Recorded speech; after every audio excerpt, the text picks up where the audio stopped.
போரதீவு பற்று வெல்லாவளி பிரதேச செயலகத்துக்கான 2026ஆம் ஆண்டுக்கான முதலாவது ஒருங்கிணைப்பு கூட்டம் இன்றைய இடம்பெற்றிருந்தது. இந்த கூட்டத்திலே 176 திட்டங்களுக்கு 151 மில்லியன் ரூபாய் கடந்த வருடம் நாங்கள் நிதி ஒதுக்கீடுகளை மேற்கொண்டிருந்தோம். அந்த திட்டங்களின் முன்னேற்றம் தொடர்பாக இன்றைய நாங்கள் பேசியிருந்தோம். அனைத்து திட்டங்களும் 100% பூர்த்தி செய்யப்பட்டு மக்களின் பாவனைக்கு அது கிடைக்கப்பெற்றிருக்கின்றது. அதனை போன்று கடந்த காலங்களில் யானை மனித மோதல் தொடர்பான விடயங்கள் பேசப்பட்டிருந்தது. அதற்கு எங்களது இந்த தேசிய மக்கள் சக்தி அரசாங்கத்தின் ஊடாக கௌரவ ஜனாதிபதி குமார திசாநாயக் அவர்களின் ஊடாக 2026ஆம் ஆண்டு வரவு செலவு திட்டத்திலே விசேடமாக அதற்கென ஒரு நிதி ஒதுக்கீட்டுகள் மேற்கொள்ளப்பட்டிருக்கின்றது. அந்த அடிப்படையிலே வெல்லாவளி பிரதேசத்திலே யானைவேலி அமைப்பதற்காக நாங்கள் அந்த நிதி ஒதுக்கீடுகளை வழங்க தயாராக இருக்கின்றோம். அதனை போன்று அதிகாரிகளின் குறைபாடுகள், அவர்களின் தேவைகள் இருந்தது. இந்த யானை வேலிகளை பாதுகாப்பதும் அதே நேரம் புதிதாக அமைக்க இருக்கின்ற யானை வேலிக்கான செயற்பாடுகள் ஈடுபடுவதற்கான துரிதப்படுத்துவதற்குமான விடயங்களிலும் வளவள பிரதேசத்தில் இருக்கின்ற அந்த அதிகாரிகளின் பற்றாக்குறை தொடர்பான விடயங்களும் பேசப்பட்டிருந்தது. வெகு விரைவில் அவர்களுக்கான அனைத்து வசதிகளையும் ஏற்படுத்துவதற்கும் அதிகாரிகளை புதிதாக நியமிப்பதற்காகவும் நாங்கள் இந்த வருடத்துக்கு நடவடிக்கை எடுப்பதற்கு தயாராக இருக்கின்றோம். அதே போன்று சட்டவிரோத மண் அகழ்வு தொடர்பான விடயங்கள் இங்கே பேசப்பட்டிருந்தது. இதிலே இந்த பாதைகளை பயன்படுத்தி இந்த பாதைகள் அந்த போக்குவரத்தின் காரணமாக பாதைகள் பழுதடைவது தொடர்பாகவும் அவர்கள் பேசியிருந்தோம். அதற்கென சரியான ஒரு தீர்மானத்தை மேற்கொள்வதும் நாங்கள் தயாராக இருக்கின்றோம். அடுத்த விடயமாக இங்கே இருக்கின்ற வெள்ள அனர்த்தத்தின் போது நீர்ப்பாசன திணைக்களத்தின் கீழ் கட்டுப்பாட்டில் இருக்கின்ற அந்த நீர்ப்பாசன திட்டங்களுக்குரிய நீர் வளங்கள் தொடர்பான விடயங்கள் பேசப்பட்டிருந்தது. அதிலே பாதிப்புக்கு உள்ளாகிய இந்த வெள்ளத்திலே பாதிப்புக்கு உள்ளாகிய இந்த வாய்க்கால்கள் அதனை திருத்துவதற்கான நடவடிக்கைகளை மேற்கொள்வதற்கான நிதி ஒதுக்கீடுகளையும் வழங்கப்பட்டிருக்கின்றது. அந்த விடயத்தையும் துரிதப்படுத்துவதற்காக நடவடிக்கையை மேற்கொள்ளுமாறு நாங்கள் படித்திருந்தோம். அதே போன்று இந்த மட்டக்களப்பு மாவட்டத்திலே நெல் அறுவடை இடம்பெற்றுக் கொண்டிருக்கின்றது. அந்த நெல் அறுவடையின் பின்னர் அதனை கொள்வனை செய்வதற்கான ஏற்பாடுகளை மேற்கொள்ளுமாறு பணித்திருந்தேன். அந்த களஞ்சிய சாலைகளில் இப்போது தேவையாக இருக்கின்ற இடவசதிகளை பயன்படுத்தி மேலதிகமாக இருக்கின்ற களஞ்சிய சாலைகளையும் புனரமைத்து இந்த விவசாயிகளுக்கு நன்மை பயக்கும் விதமாக அந்த கொள்வனவில் இருப்பதற்காக நாங்கள் தயாராக இருக்கின்றோம். அவை பல விடயங்களை நாங்கள் இன்று பேசியிருந்தோம். இதிலே வீதி போக்குவரத்து தொடர்பான விடயங்களும் பேசப்பட்டிருந்தது. ஆக்கப்பூர்வமான அதே நேரம் தீர்க்கமான ஒரு முடிவுகளை நாங்கள் எட்டியிருந்தோம். வெகு விரைவில் எடுக்கப்பட்ட தீர்மானங்களை நிறைவு செய்வதற்கு நாங்கள் காத்திருக்கின்றோம். அதே போன்று எங்களது 2026ஆம் ஆண்டு வரவு செலவு திட்ட நிதி ஒதுக்கீட்டினூடாக இந்த வெல்லாவளி பிரதேசத்துக்கும் நிதி வழங்கப்பட்டிருக்கின்றது. அதற்கான முன்னேற்றங்களையும் நாங்கள் பார்வையிட காத்திருக்கின்றோம். அதனை போன்று பழுகாமம் தொடக்கம் கழுதாவளைக்கிடையான புதிதான படகு பாதை சேவையை ஆரம்பிப்பதற்கான அனுமதியை நான் இன்று வழங்கியிருந்தேன். வெகு விரைவில் இந்த போக்குவரத்துக்கு இடையூறாக இருக்கின்ற அல்லது தூரத்தை கணிப்பீடு செய்து அந்த காலதாமத்தை குறைப்பதற்கான இலகுவான வழிகளாக இந்த படகு பாதை சேவையை வழங்குவதற்கும் நாங்கள் தயாராக இருக்கின்றோம். அது வெகு விரைவில் பாவனைக்கு வர தயாராக இருக்கின்ற அந்த விடயத்தை நான் கூறிக்கொள்ள விரும்புகிறேன்.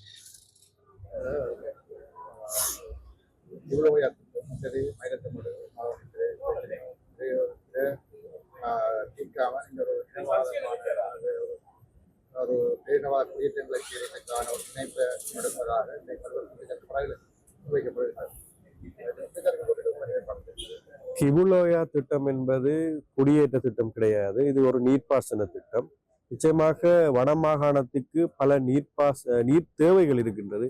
நிச்சயமாக குடிநீர் பற்றாக்குறை தொடர்பான விடயம் இருக்கின்றது. அங்கே இருக்கின்ற பலந்த நிலப்பரப்புகளை விவசாயத்துக்கு பயன்படுத்த முடியாத ஒரு நிலைமை இருக்கின்றது. காரணம், அங்கே இருக்கின்ற விவசாயிகளுக்கு சரியான ஒரு நீர் தேவை பூர்த்தி செய்ய முடியாத ஒரு நிலைமை இருக்கின்றது.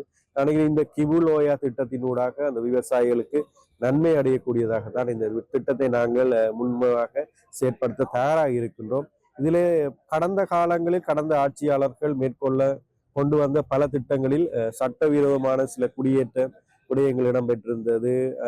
இனப்பரம்பலை குழப்புகின்ற விதமான பல விடயங்கள் முன்னெடுக்கப்பட்டிருந்தது. ஆனால் இந்த தேசிய மக்கள் சக்தி அரசாங்கம் எந்த வகையிலும் இந்த விதமான செயற்பாடுகளை நாங்கள் ஈடுபட மாட்டோம் என்பதை கூறிக்கொள்ள விரும்புகின்றோம். முக்கியமாக வடபகுதி மக்கள் தேசிய மக்கள் சக்தி அரசாங்கத்தோடு இணைந்திருக்கின்றார்கள்.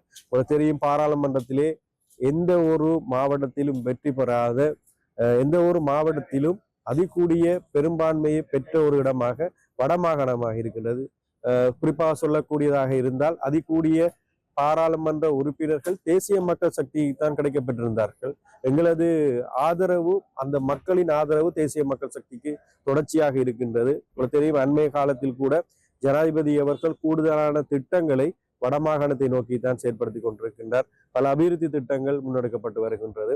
மக்களிடையே நல்ல ஒரு அபிப்பிராயம் எங்கள் ஜனாதிபதி மீது இருக்கின்றது. அதனை போன்று ஜனாதிபதி அந்த மக்கள் மீது நல்ல ஒரு நம்பிக்கையையும் அதே நேரம் பாசத்தையும் வைத்திருக்கின்றார் என நான் கூறிக்கொள்ள விரும்புகின்றேன்.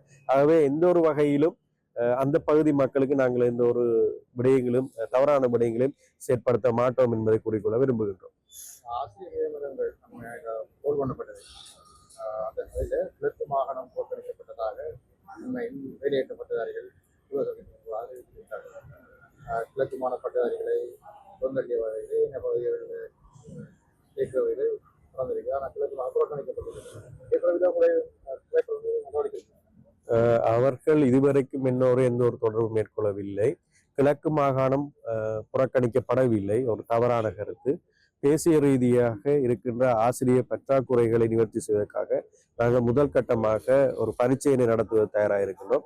அதன் பின்னர் அந்தந்த மாகாணங்களுக்கு தேவையாக இருக்கின்ற அந்த தரப்பினர் எந்த இடங்களில் ஆசிரியர்கள் பற்றாக்குறை இருக்கோ அவர்களுக்கு ஏற்றார் விகிதமாக அந்த நேர்முக தேர்விலே தெரிவு செய்யப்பட்டதன் பின்னர் அவர்கள் பயிர்ந்தளிக்கிறது, மாகாணங்கள் ரீதியாக பயிர்ந்தளிக்கிறது நாங்கள் தயாராக இருக்கின்றோம். இதிலே எந்த ஒரு வேறுபாடும் கிடையாது. தேசிய ரீதியாக அனைத்து அதாவது ஆசிரியர் பற்றாக்குறைகளை நிவர்த்தி செய்வதற்கான நடவடிக்கைகளை அரசாங்கம் என்ற ரீதியிலே மேற்கொண்டிருக்கின்றோம். இதிலே இன்னும் ஒரு விடயம் குறிப்பிட வேண்டியிருக்கின்றது. மயிலத்தை மாதவனை தொடர்பான பிரேம் பேசப்பட்டிருந்தது. தெரியும், அதிலே 3000 ஏக்கர் பெறுமதியாக காணிகளை நாங்கள் விடுவிப்பதற்கு தயாராகி கொண்டிருக்கின்றோம். அதிலே முதல் கட்டமாக மகாவலி அதிகார சபைக்கு சொந்தமான 1400 ஏக்கர் காணிகளை வெகு விரைவாக நாங்கள் விடுதலை செய்ய தயாராக இருக்கின்றோம். அதற்கான நடவடிக்கைகள் இப்போது ஆரம்பிக்கப்பட்டு நடைபெற்றுக் கொண்டிருக்கின்றது. அதனை போன்று ஃபாரஸ்ட் டிபார்ட்மெண்ட் வனத்துக்கு சொந்தமான அந்த காணிகளை, மிகுதி காணிகளையும் வனத்துக்கு சொந்தமான அந்த காணிகளையும் விடுவிப்பதற்குரிய நடவடிக்கைகளை மேற்கொண்டிருக்கின்றோம். ஒட்டுமொத்தமாக இந்த எங்களது மேய்ச்சல் தரைக்கான தேவையினை நாங்கள் வெகு விரைவில் பூர்த்தி செய்வோம். மட்டக்களப்பு மாவட்டத்தில் கூடுதலாக மக்கள் பிரிவு மனைகளாக காடுகளாக தொடர்ச்சியாக இன்றைய காலகட்டத்தில் இவ்வாறு செயல்பாடுகள் எப்படி பார்க்குறீங்க? நடவடிக்கை கடந்த காலங்களை போன்று வன இலாக்கா இப்போது எந்த ஒரு அரசியல் மயப்படுத்த ஒரு வேலை திட்டத்தை முன்னெடுப்பதில்லை. தெரியுமே, இப்போது தேசிய மக்கள் சக்தி அரசாங்கம் அனைத்து அரச இயந்திரங்களை சுதந்திரமாக வேலை செய்வதற்காக நாங்கள் இடமளித்திருக்கின்றோம். நாங்கள் எந்த ஒரு அரசியல் தலையீடுகளை மேற்கொள்வதில்லை. விதமாக ஃபாரஸ்ட் டிபார்ட்மெண்ட் தங்களுக்கு இருக்கின்ற நடவடிக்கைகளை, தாங்கள் என்ன செயற்பாடுகளை தங்கள் வன திணைக்களத்தினூடாக மேற்கொள்ள வேண்டுமோ அதனை அவர்கள் செயற்படுத்தி கொண்டிருக்கின்றார்கள். தனியாருக்கு சொந்தமான காணிகளையோ அல்லது ஒரு தனிப்பட்டவர்களுக்கு சொந்தமான காணிகளோ அபகரிக்கின்ற நோக்கத்தில் வன திணைக்களம் ஈடுபடாது என்பதை நான் தெரிவித்துக் கொள்ள விரும்புகின்றேன். அதனை போன்று எல்லைப்படுத்தும் போது வனவிலங்கா தங்களது எல்லைகளை நிர்ணயிக்கும் போது அந்த பிரதேசத்தில் இருக்கின்ற பிரதேச செயலாளர்கள், கிராம மட்ட அமைப்புகள், விவசாயிகள் என எல்லாரையும் ஒன்று சேர்ந்ததாகத்தான் அந்த செயற்பாடுகளை அவர்கள் முன்னெடுத்து கொண்டு வருகின்றார்கள். ஆகவே இந்த தேசிய மக்கள் சக்தி அரசாங்கத்திலே எந்த ஒரு தவறுகளும் இடம்பெறாது என்பதை ஆணித்தரமாக கூறிக்கொள்ள விரும்புகிறேன். மேலதிக செய்திகளுக்காக எமது யூடியூப் தளத்தை சப்ஸ்கிரைப் செய்யுங்கள்.